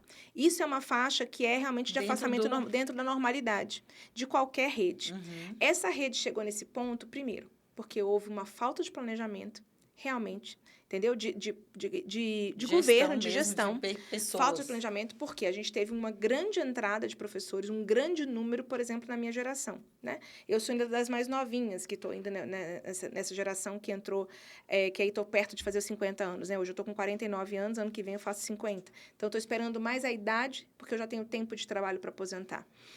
E, assim, não houve essa contrapartida do concurso público. A gente passou uma janela enorme de tempo sem concurso público e sem convocar. A maioria das vagas que a gente tem hoje são vagas efetivas. Os colegas estão há 10 anos, às vezes há 10 anos, como contrato temporário na sua própria vaga. Eu tenho, e não é um ou dois, eu te faço uma lista aqui de pelo menos 10 colegas que são pós-graduados. Eles não têm só doutorado, eles têm pós-graduação. E eles estão na vaga deles, como efetivo, deveria ser efetivo, como contrato temporário há 10 anos. Então, assim, professor de filosofia extraordinário, lá de Sobradinho, pós-graduado na USP, fantástico, como contrato temporário. Essa vaga é dele. Há muitos anos. Sim. E ele ocupa ela há muitos anos. Então, a gente tem realmente essa realidade. Então, é uma questão de gestão, sim. E é uma questão grave essa. E aí, a gente fala assim, essa militância que a gente faz pela educação pública é porque se a gente tivesse os recursos adequados, como a gente já mostrou, como eu te disse, a escola pública, quando ela começou a receber as verbas, né, adequadas, e aí com um trabalho de gestão adequado, que aí eu penso que passa por um trabalho com a gestão da regional de ensino, com um trabalho realmente de alguma mudança na legislação que me dê também condições de operar sobre isso. A gente tem algumas questões, vamos dizer assim... limitantes, né? Entendeu? Até porque é uma disputa também muito injusta, às vezes, né? Para os dois lados. E a gente tem que garantir que seja justa para os dois lados sempre, né? Então, a gente fala, como a Constituição diz, trate os iguais, tratem os diferentes, diferente. Então, a gente tem que garantir isso, né? O que é equidade? É isso. Então, eu tenho na sala de aula, hoje, eu tenho um grande boom de alunos ENS em turmas sem que elas sejam realmente reduzidas, com integração inversa. Em 2023, eu tinha uma turma de terceiro ano, eu tinha 16 alunos, era para eu ter 16 alunos, eu cheguei a ter 18 e eu tinha 5 ENS na minha sala. Então, assim, eram 5. Eu tinha Down, eu tinha autista, eu tinha TOD, que é o transtorno opositor desafiador, entendeu? Sim. Eu tinha DI e eu tinha TDAH. Eu tinha 5 alunos para dar conta. Num processo... Numa turma de 18. De final de alfabetização, que é um terceiro ano, que é um funil, né? Que no DF a gente ainda tem o bloco inicial de alfabetização, que constitui o primeiro, o segundo e o terceiro ano. A meta da BNCC hoje, a meta nacional, é que a gente alfabetize até o final do segundo ano, né? Emília Ferreira já dizia isso há muito tempo, e aí, por exemplo, o nosso currículo traz muito a alfabetização construtivista psicogenética. Ele é um currículo socioconstrutivista, né? O nosso currículo é assim, pautado na pedagogia histórico-crítica de Saviani. Então, esse é o modelo que a gente traz, um modelo de questionamento, né? Então, a gente tem aqui Vygotsky, né? Piaget, Saviani, dentro do currículo, e Emília já falava desde sempre, quem é o Estado para dizer quando uma criança pode ou não ser alfabetizada? Então, assim, a proporcional alfabetização, por isso a gente tem a vinda do primeiro ano, né, da idade de 6 anos para o primeiro ano, para garantir já esse processo, e agora a meta é ter a educação infantil para todo mundo. Então, assim, a gente tem alguns gargalos para serem fechados, para que a gente realmente tenha uma qualidade, mas a gente tem o seguinte, aí é o ponto que eu acho que é para fechar. O que acontece? A gente tem uma lei de gestão democrática, que foi conquistada por nós em 2012, foi votada. Nessa lei dizia que todo gestor ele podia ficar uma gestão e ser reeleito, mais uma gestão. Eram gestões de 3 anos. 3 anos e mais 3 anos. Sim. A gente tem no DF gestores com 20 anos dentro da mesma escola. Por quê? Por que acontece essa anomalia? A cada troca de governo, eu vou lá na Câmara Legislativa e solicito uma votação de emergência para autorizar os gestores que já estão no cargo a continuarem. Por quê? Facilitar.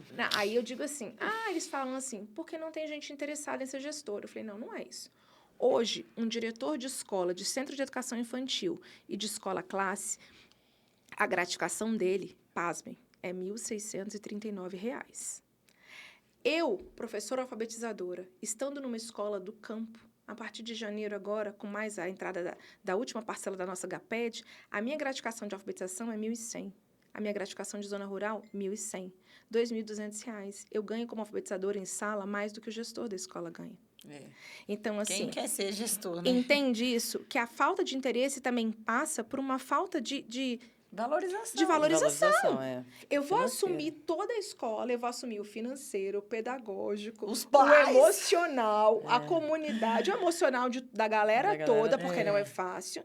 Nós tínhamos 68 professores na escola, 68 funcionários na escola classe 11, na época que a gente foi gestora, então contando todo mundo. Não era fácil de lidar com os desejos e as vontades de todo mundo. Sim, gente, então, falando assim, de 10. Por que isso me interessa? Já entende? É então, assim, não tem gente interessada. Oi? Conte-me mais sobre isso, entendeu? Que nível de interesse é esse? Como é que eu quero alguém com qualidade nesse espaço se eu não dou para ele oportunidade de quê? De olhar, de viajar, de ver outras realidades, de pensar em outras possibilidades que eu nunca pensei. Como é que eu penso isso? Estudando. Como é que eu vou estudar? Eu preciso investir no meu estudo. Não, e aí torna cada vez mais a vaga robótica, né? Que você está ali apenas para ocupar uma cadeira. E esses gestores, como você disse, vocês viram só, como você disse, esse gestor, ele há tanto tempo lá, ele consegue olhar para o mesmo problema de outra forma? Não. Ele está cristalizado. Se eu não tiver um respirar, eu falava na escola classe 11. Em 2013, a escola estava no ápice. Estava linda, perfeita, tudo funcionando, os projetos, a escola estava linda. E aí eu falei, eu não fico. O meu compromisso é com que eu lutei. É um mandato e mais um. A gente precisa oxigenar. Sim. E aí, quando entrou uma nova gestão, essa nova gestão foi e pensou, eu não vou lembrar agora o que foi o projeto, mas pensou algo que eu nunca tinha pensado. E aí eu falei, gente, olha aí. Tá vendo? Muitas Se eu fico lá, eu melhor. nunca vou trazer... Quando eu voltei do mestrado, eu voltei para a Escola 11 como professora, né? Depois que eu terminei o mestrado, a gente volta para a sala de aula, e aí eu consegui ser remanejada para lá. Eu falei assim, ainda bem que eu voltei para viver isso aqui de outro jeito que eu tinha pensado. Você achou que já estava no top, né? Entende? Não tem como, já isso é fato. Que podia, não, e que bom que o conhecimento oxigena. e a educação, ela não tem um teto, né? Não existe um teto. Cada vez mais com as inteligências artificiais, com o conhecimento vasto, né, do mundo, gente. Hoje você tem acesso a algo que é feito lá do outro lado do mundo e você pode simplesmente replicar aqui, estudar, entender e replicar. Então, isso é vantajoso, né? Tem que olhar para isso de uma forma positiva e não como algo ruim. E não se fechar num modelo muito enraizado e limitado. Mas como é que não se fecha? Com a formação constante. A gente já garante isso, né? A gente garante isso já. Na rede, a gente tem 15 horas de coordenação por semana. que é no horário inverso. 3 então, a gente tem dias à horário tarde. 3 dias à tarde. Um desses dias... Ai, não pode bater, Ana, gente. desculpa. Um desses dias... Vou dar um tique aqui. Precisa ser de formação! Mas é de formação. Emocional. Ah, mas então, pedagógica. o espaço tá lá para formação, para todas Pois eu elas, quero essa né? sala. Me dá essa sala aí. Me dá esse espaço, me dá essa hora. E a gente precisa Nós vamos ter uma realmente conversa. falar sobre formação. Eu já estudei muito, né? Eu fiz MID, acho que vocês já ouviram falar, né? Eu fiz todos os módulos. E aí eu sei muito, falo muito sobre isso, né? Da percepção do outro, da percepção Sim. singular do outro e como lidar com isso, com essa realidade. Tá, Paty, foi aprovada. A formação começa ano que vem. Qual é o seu pontapé inicial? Uma sala de, sei lá, 100 professores nessa capacitação. Então, a formação você pode... Por exemplo, a gente tem uma escola EAP, né? A Escola de Aprendizagem lá dos no Profissionais final, de Educação. Inclusive online, né? AD também. Tem vários cursos É. online. Lá tem oferecido vários, uma Maravilhoso. gama de cursos. A gente tem um catálogo de Sim. cursos para Mas os escolher. professores vão buscar isso? Pouquíssimos. Não, eles buscam, Vão? porque isso conta ponto para escolha de turma. Então, assim, Te você traz tem um up, né? 2 ups. Um salarial, que é de 5 em 5 anos você tem que apresentar 300 horas de curso. E aí, quando você apresenta esse certificado, você Ganha um o que a gente bônus. chamava de pula barreira. Né? Que é como se você você fica preso na barreira se você não apresenta. Na verdade, você não chega a ser não um sobe. bônus, mas é te dar um benefício, né? Você sobe de nível. Então, assim, É. a nossa tabela salarial, ela tem um crescimento vertical e tem um crescimento horizontal. Então, aqui tem uma tabela de graduação, de especialização, de mestrado, de doutorado. A gente está galgando agora para construir a de pós, né? Que a gente já tem um monte de pós-doc na rede. Que tá lá na mesma categoria Dos doutorados, né? Do doutorado. E a gente tem o crescimento vertical, que é ano a ano, que a gente chama de anuênio, que são 25 padrões. Então, quando você está no 5, para você passar do 5, você tem que obrigatoriamente apresentar 300 horas de curso. Então, tem interesse para isso, entendeu? Então, assim, é como a gente gerir esses e descentralizar. A nossa escola EAP é extraordinária, mas a gente tem muito curso que precisa ser presencial. Mas só no plano, te pergunto, você sai de Brasilândia? Imagina. Aí você dá aula a manhã inteira, você sai da sala de aula 12:30, você almoça e seu curso aqui começa 1h30. Não dá, tem que ir impossível. até lá, Entendeu? tem que ir até o professor. Então, o Alfa Letrando é um curso, por exemplo, hoje, que ele é descentralizado. Então, tem o Alfa Letrando lá no Paraná, nós temos as turmas lá, na Ceilândia, em Brasilândia, em Planaltina, tem que ir no onde o povo Gama, tá, né? entendeu? E aí, cada equipe se constrói para atender. No Paraná, eu tenho uma turma que é atendida lá no PADEF. Porque as escolas do Campo do Paraná são extremamente distantes da regional. Então, eu tenho 7 escolas que, assim, da escola para a regional, é impossível deles irem à tarde ou de manhã e voltar para dar aula no horário. Então, o polo fica lá. Então, a gente tem que garantir também, porque a gente fala de garantir a permanência, Sim. e, né, o acesso e a permanência. Claro, não é o só fazer a acesso, tudo matrícula, bem. né? Eu estou oferecendo. Mas e a permanência? Como é que esse colega fica para estudar? Entende? Sim. A gente está falando de um pique. Uau, começo do ano. Vou começar um curso, que delícia. Tá? Quando tá chegando o final do primeiro mês, quando chega agosto, você fala assim, Agosto, eu não dou conta mais de ir para... Como é que faz para trancar, né? Porque é aquele... Então, assim, garantir a permanência nesses espaços é fundamental. E aí, a gente está lutando hoje para quê? Para descentralizar os cursos. Sim. Mas, para isso, eu preciso de espaço. Não, mas espaço não pode ser um problema, gente. Espaço não pode ser uma objeção, não pode. Quantas salas de aulas estão ali disponíveis, até em horários contrários ou... Não Não? estão, amiga. Não estão, não temos. O pátio, gente. temos. O pátio, material impresso aqui, ó. Acredite Senta que as no nossas parque. escolas estão super lotadas. A gente não e tem elas sala. funcionam todos os horários. Todos os horários. Tem turmas nos 2 horários. Nos 2 horários. Então, assim, é raríssimo você encontrar uma sala de aula disponível. Raríssimo você encontrar. Paty, eu quero saber dos alunos. A gente já falou de sistemas, já falou de professor, mas o que eu gosto é das crianças. Conta pra mim como é que foi, conta pra gente, né, pra todo mundo, como é que é esse programa de alfabetização. Tem alguma inspiração do que você viveu no seu processo de alfabetização, que influenciou nesse programa? O que você está formando desses serizinhos de 5, 6, 7, 8? E qual é a expectativa quando chega lá no final? Porque a gente está vendo muita evasão, principalmente no nível médio, mas às vezes sai antes. Desse iniciozinho, dessa sementinha que você está jogando, que você está esperando colher lá no final? Primeiro explica como é que Então, o programa, na verdade, ele vem do Compromisso Nacional Criança Alfabetizada. Esse é em âmbito federal. Sei. Então, o compromisso vem porque se enxerga já há algum tempo, como eu falei para vocês, o primeiro programa de formação chamava PROFA, Programa de Formação para Professores Alfabetizadores. Ele foi constituído, ele começou a funcionar em 2001 no Brasil inteiro, de norte a sul. Então, a gente tinha uma equipe do MEC que formava equipes no Brasil inteiro. Então, eu participei dessa formação e assumi, no primeiro ano, 2 turmas em Sobradinho, no outro ano, 5 turmas. Então, eu fiz esse programa, eu dei esse programa 7 vezes, né? E fiz uma vez. E aí, a gente tinha aula para aprender a dar aula para esses professores, diretamente para os alfabetizadores. Tá. Então, a primeira coisa é tentar enxergar assim, qual é o nosso problema? A gente tem um problema, que é a gente não está garantindo a alfabetização na idade certa, né? Então, assim, no que a gente pretende, no mínimo, a gente pretende que as crianças de 2º ano saiam alfabetizadas. Vamos falar de contexto de alfabetização. A palavra alfabetização, ela engloba tudo. É isso que eu ia dizer. Essa história, vamos abrir assim, um parênteses. a gente teve no Brasil, a gente tem tendências, como a gente tem que ter mesmo, em tudo a gente tem teorias, né? Tem teoria sobre tudo.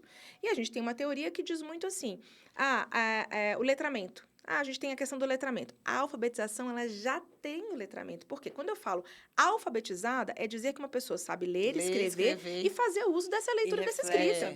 E interpretar. Ponto. Final. A alfabetização não é só decodificar. Sim. Entendeu? Isso já vem antes, né? Aí a gente tem várias... Aí por que acontece? Precisa de um programa nacional.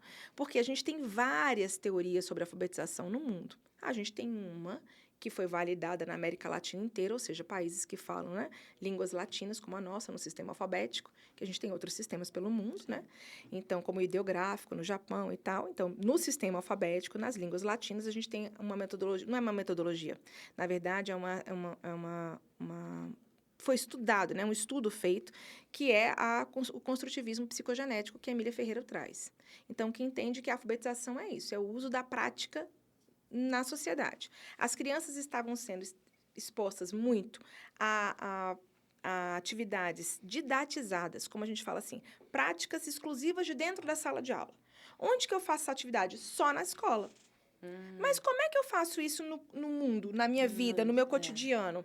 Então, assim, por exemplo, a gente investiu por muito tempo achando que estava arrasando, tá? Sim. A gente sempre achou que está arrasando, a gente sempre faz o melhor. Em literatura. A gente levava muita literatura para a escola, a gente levava livros diversos, e projetos de leitura e literatura. Tá bom. Quantas vezes eu sou convidada para escrever um texto literário no cotidiano? Mas veio as avaliações em larga escala, que é o SAEB, e hoje as avaliações, né, estaduais e municipais, por exemplo, a gente tem no DF, que é a nossa prova DF. E aí elas trazem as questões com cartaz, convite, bilhete, textos informativos. Meu Deus! Quando eu estou colocando para as crianças a experiência de ver esses textos?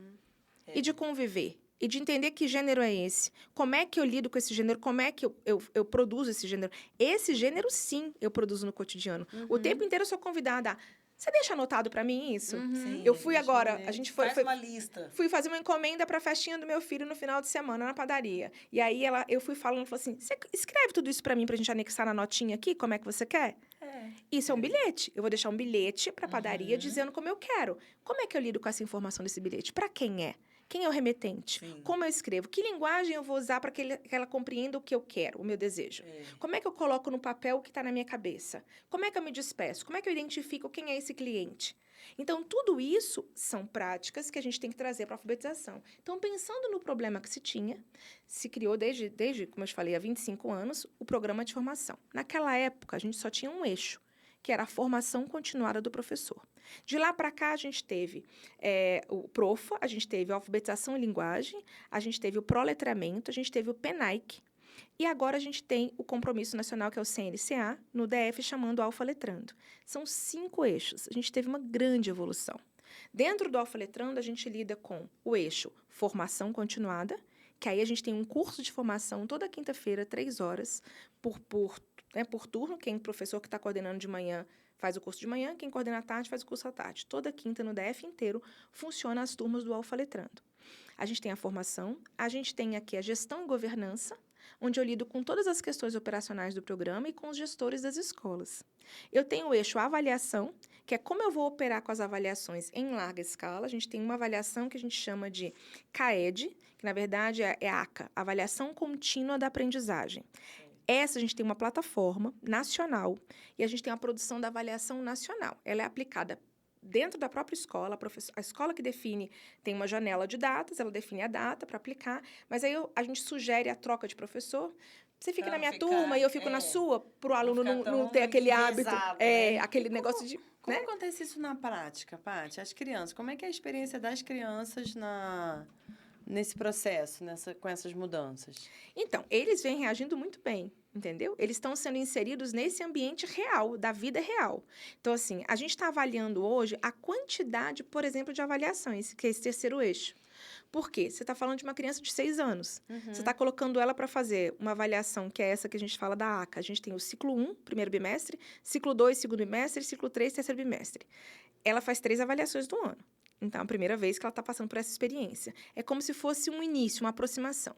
No segundo ano, ela faz essas 3. No final do ano, ela faz a avaliação do DF, que é a prova DF. E ela faz o SAEB, que é a federal, que é a nacional. Estou te perguntando porque me fez lembrar agora de um caso de um filho de uma amiga que está tendo uma experiência horrível com alfabetização, traumática para ele. Porque ele tem 6 anos... E, na percepção da professora, ele já deveria estar alfabetizado, já deveria estar lendo, e ele não lê.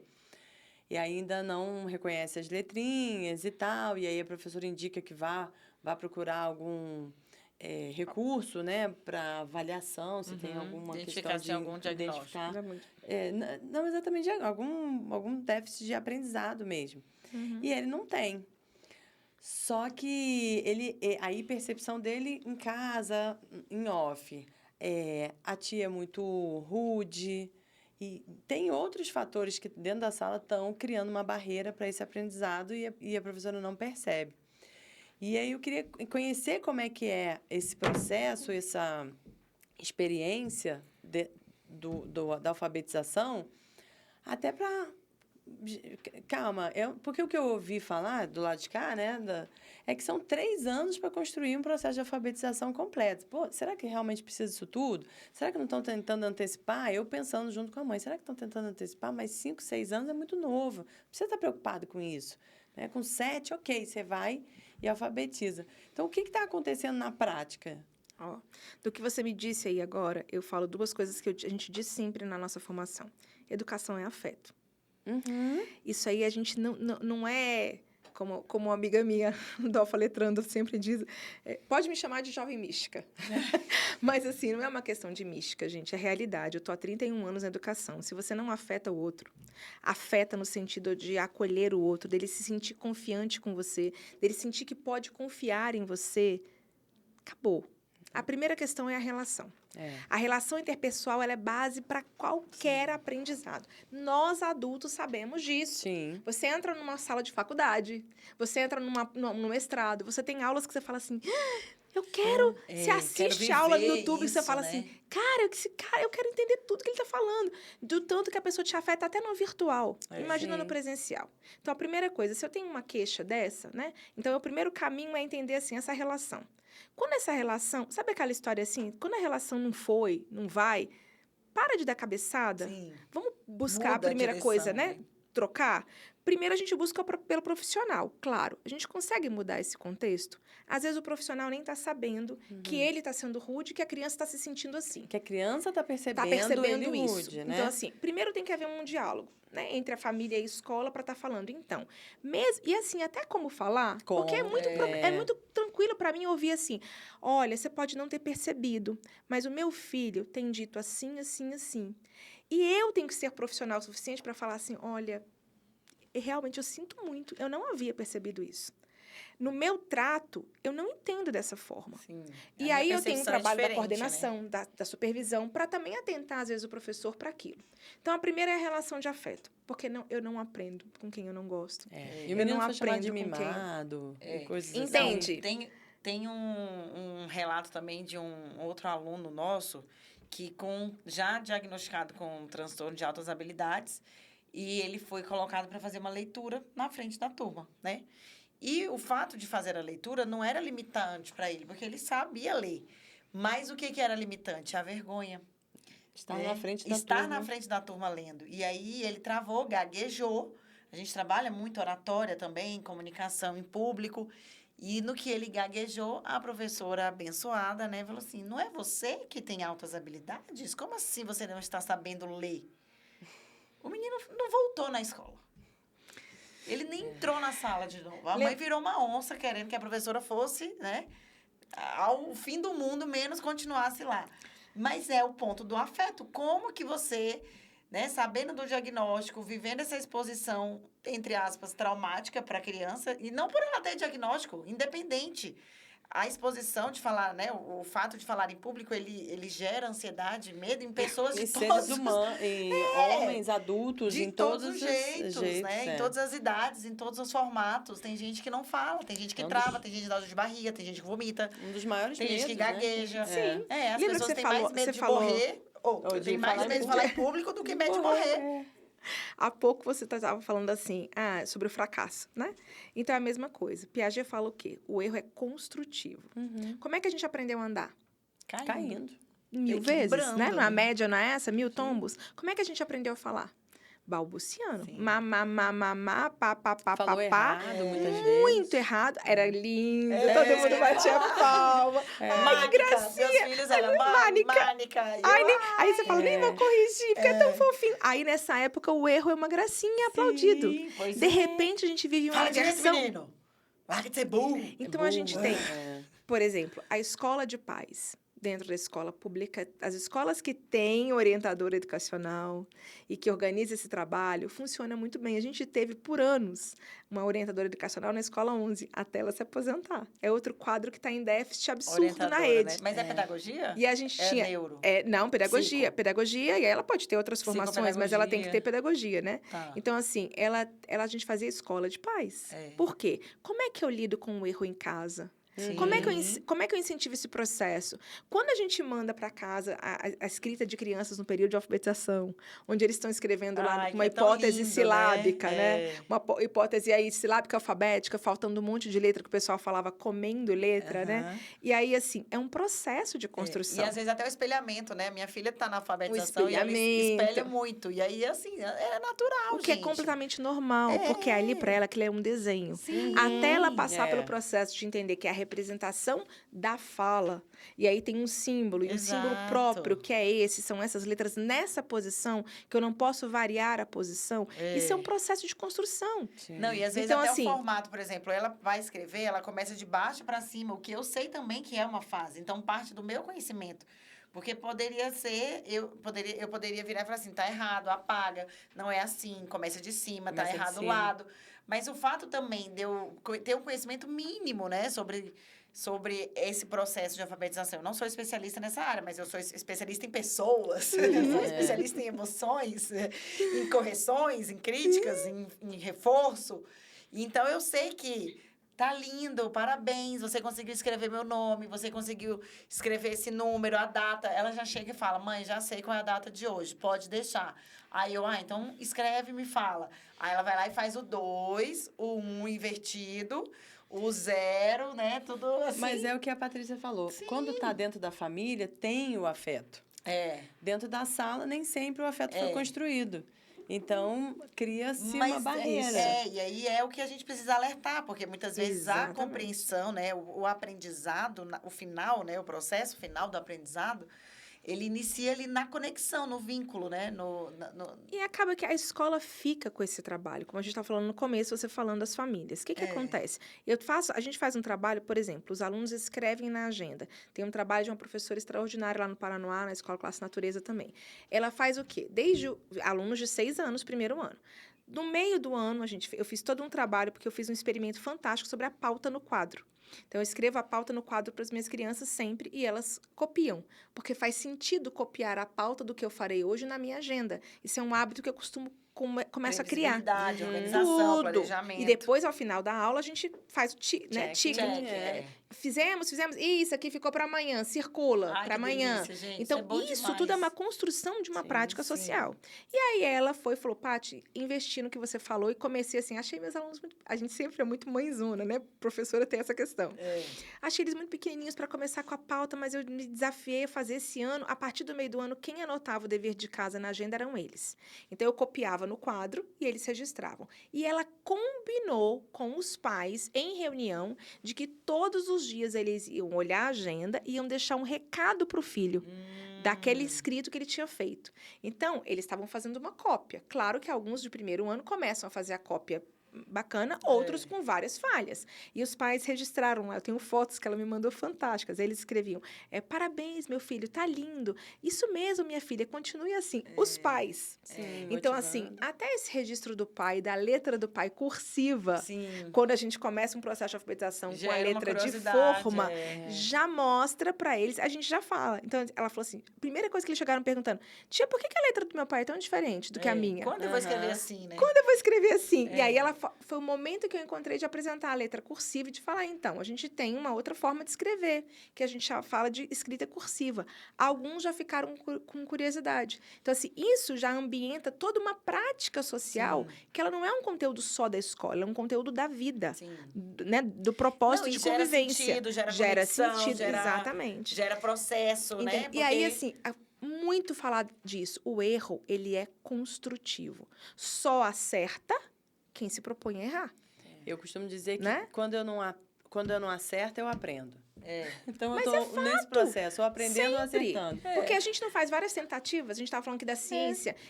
Quantos testes foram feitos para se chegar à vacina da Covid, gente? Quantos erros foram galgados, foram permitidos dentro da ciência? O erro é necessário. Eu vou testar 1000 formas até eu encontrar uma a que funciona. E isso faz com que a falta dessa visão de que o erro faz parte do processo faz com que se feche muito para o novo, né? Para a inovação. Então, quando a gente pega os adolescentes, a gente vê eles bem resistentes, e inclusive percebendo o seu valor a partir da sua performance escolar e sem permissão para erro. Quando assim, você fala de valor... eu estou falando da pessoa que criou uma expectativa de tirar 10, tirou 8. E já está devastada. Sabe? Sofrendo, como se não fosse possível ter essa queda. E uma coisa que me fez perceber, mais uma vez, que não tem jeito, a família, quando ela participa... Ou não, né? Independente se ela participa ou não, os efeitos vêm. Os efeitos... Não, quando ela participa, o resultado é muito melhor. Né? Traz muitos benefícios para todo mundo, porque ninguém aprende a ser pai, mãe, é na tora. Então, quando vem esse ensino de fora, essas informações de fora, ajuda em todo o processo, facilita muito. A gente vê quando a gente dá treinamento para pais, a gente tem escola de pais, eles falam, gente, para a gente é o óbvio, mas eles falam, gente, como é que pode? Isso melhorou muito a minha dinâmica em casa, mudou, impactou demais.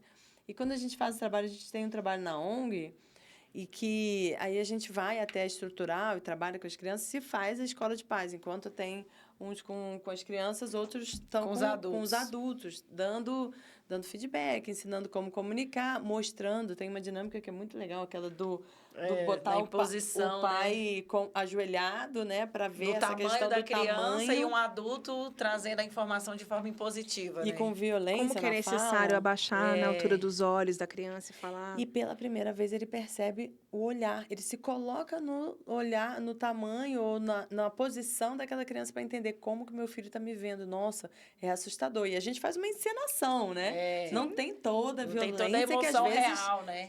Não, tem inclusive pais que, né, eles falam, cara, não consigo. E a gente, quando você tá com raiva, quando seu filho causa um estresse em você, você consegue.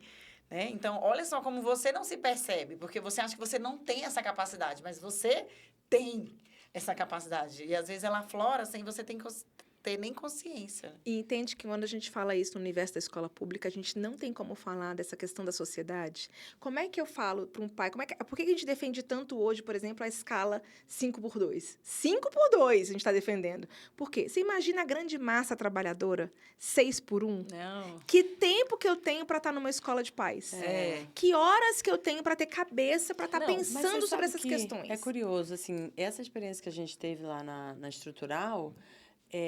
me surpreendeu o número de pais que participavam. Eles têm muito interesse, assim. Eu imaginei que fosse ser bem vazia. Claro que comparado com o número de crianças, não é equalizado, e é muito mais né? mãe do que pai, né? Sim. Sim, até porque às vezes o pai nem tá dentro da estrutura. Né? Isso. Não é equalizado, tá? Mas uma boa frequência, né, Mari? Eu acho que era. Mas a gente vive isso na escola pública mesmo. A gente vive isso na particular existe. Também. O interesse existe sim. As demandas, elas consomem muitas famílias. Então, a gente tem que entender assim, se eu quero uma sociedade melhor, eu tenho que começar com essa condição na sociedade. Eu tenho que permitir que essas pessoas estejam presentes na vida de uma criança. Lembra que a gente começou falando disso? É preciso de toda uma aldeia para educar uma criança. E que aldeia é essa? A aldeia não pode ser só contar com a vizinha, ou com a avó, com o vô, que é de uma outra geração, que tem todo o choque geracional do entendimento do que está acontecendo, e que os espertos, os meninos, são muito espertos para passar a perna na galera toda. É só a família, não é só a escola. Não é. Agora, essa família, ela tem que ter dado direito para ela, quando a gente conseguiu alcançar a lei.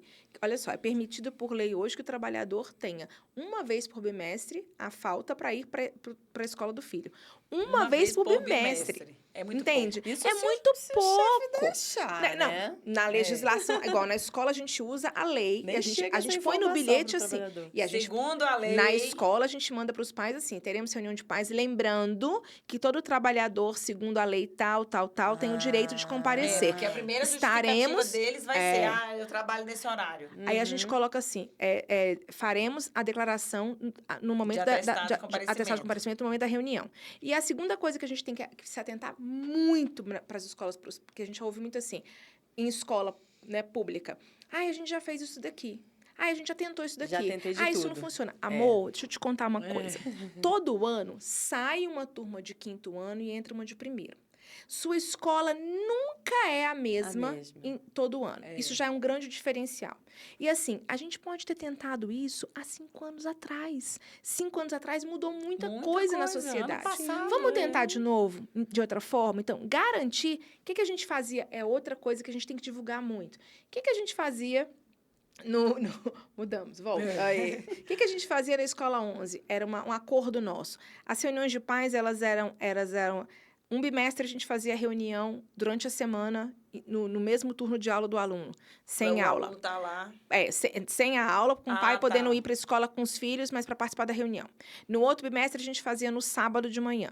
No outro bimestre, a gente fazia à noite. À noite, depois que... A gente garantia que a mobilidade das reuniões durante o ano permitisse que o pai, ao menos uma vez por ano, conseguisse participar. Porque eu tenho pai que trabalha à noite, que não vai poder ir à noite. Eu tenho pai que trabalha ao sábado, que não vai poder ir no sábado. Eu tenho pai que só tem a folga na sexta. Então, a gente fazia reuniões em datas. A gente tem que pensar O que a gente faz isso? Um questionário socioeconômico no início do ano, para saber quem é a comunidade que eu atendo, faz-se uma votação. Olha, a gente vai ter reunião de pais, e hoje em dia a gente faz enquete no WhatsApp. Rapidinho, então, assim, a gente pode ter reunião de pais nessas datas. Votem qual é a melhor. Claro que quando a gente vê a data que a gente tem maior público, a gente opta por ela. Sim. Então, assim, há estratégias de mobilizar que a comunidade esteja. Mas a gente também precisa do olhar do poder público, entendendo que a gente tem também que garantir leis para que essas trabalhadoras, em massa são as trabalhadoras, as mulheres, e trabalhadores estejam presentes. Porque se eles participam da educação dessas crianças, essas crianças vão com outro processo educativo, se tornarem outro tipo de cidadão, que é o cidadão outro tipo no sentido de melhorar em relação à sociedade, de serem críticos, crescer, né? Participativos, de entender, de se desenvolver, e vai garantir uma sociedade para todo mundo melhor. Sim, entendeu? Esse é o objetivo. Mas é o que eu falo, né? Melhor. Que criança que a gente vai deixar para o mundo, né? A gente tem que pensar nisso. O mundo a gente não controla, mas a sociedade a gente tem como. Exatamente. Bate de Deus. A gente vai ter que marcar um próximo episódio. Um podcast 2. Gente, eu não sei vocês, se vocês ficaram aí até o final, se vocês conseguiram pegar todas as camadas dessa mulher maravilhosa, que tem tanta experiência, tanto conhecimento para agregar. Gratidão. Devia ter uma Patrícia em cada unidade regional aí. Se multiplique, Vamos, mulher. Minha vontade. Se multiplique. Minha vontade. Minha conte vontade. com a gente, viu? Estamos juntas aí. Adoro. Vamos depois, em off aqui, sentar, ver onde é que a gente consegue estreitar aí as nossas atuações, porque Com certeza. de tudo que você falou, não teve nenhum ponto que eu discordo, não teve nada que me fez duvidar ou ficar insegura da realidade, da capacidade das coisas acontecerem. E só traz mais energia pra gente, né? Pra gente ver que a gente não é só duas doidas, né? Tem mais uma.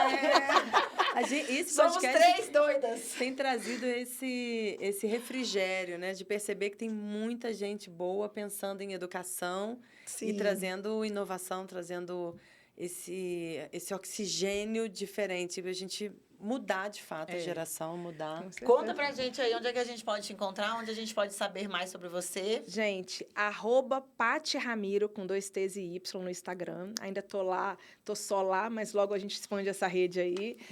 Aqui é uma apaixonada por educação, principalmente uma árdua defensora da escola pública de qualidade, laica, diversa para todos, todas, né? Então, assim, isso é uma luta nossa. E mostrar realmente o valor da escola pública, que ela é extraordinária, acreditem nisso, viu? Usem, abusem, estejam dentro da escola para realmente viver a realidade, e é a escola que produz os nossos cidadãos, nossas trabalhadoras e trabalhadoras, que está ali construindo junto, formando, construindo junto, porque a gente constrói um ser humano em conjunto, com a família, com a sociedade, né? Acreditem mesmo, e acreditem que vale a pena ir na escola perguntar e desmistificar os fatos e boatos. Fake news. Isso mesmo.